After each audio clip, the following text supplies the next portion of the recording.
দেশে কোনো ধরনের অনাকাঙ্ক্ষিত ঘটনা ঘটলে সেগুলোর দায় উস্কানিদাতাদেরই নিতে হবে বলে মন্তব্য করেছেন জামাতে ইসলামীর আমির ডাক্তার শফিকুর রহমান। বেলা 11:30টার দিকে নারায়ণগঞ্জে ওসমানী পৌর স্টেডিয়ামে অনুষ্ঠিত উন্মুক্ত জনসভায় তিনি এই মন্তব্য করেন। ডাক্তার শফিকুর রহমান বলেন, ছাত্র জনতার আন্দোলনের মুখে পার্শ্ববর্তী দেশে পালিয়েও পতিত ফ্যাসিস্ট ও তার দোসররা নানা রকম উস্কানি দিয়ে দেশকে অস্থিতিশীল করছে। তাই দেশে কোনো অনাকাঙ্ক্ষিত ঘটনা ঘটলে সেগুলোর দায়ও তাদের নিতে হবে। জাতিকে বিভক্ত করতে জামাতে ইসলামীর বিরুদ্ধে ৫৪ বছর ধরে রাজনৈতিক ষড়যন্ত্র চলেছে বলে অভিযোগ করেন দলটির আমির।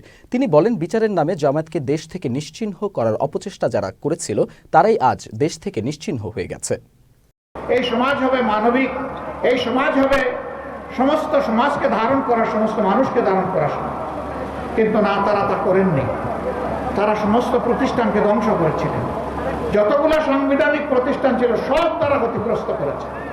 3টা মৌলিক সাংবিধানিক প্রতিষ্ঠান, একটি হচ্ছে আইন প্রণয়নকারী প্রতিষ্ঠান, যেটাকে আমরা পার্লামেন্ট বলি।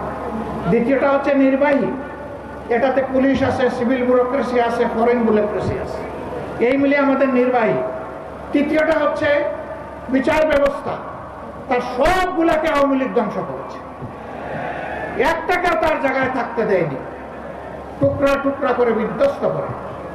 এমনকি সুপ্রিম কোর্টের বিচারক এজলাসে দাঁড়িয়ে তিনি বলতে পারেন যে আমি হচ্ছে শপথবদ্ধ রাজনীতিবিদ।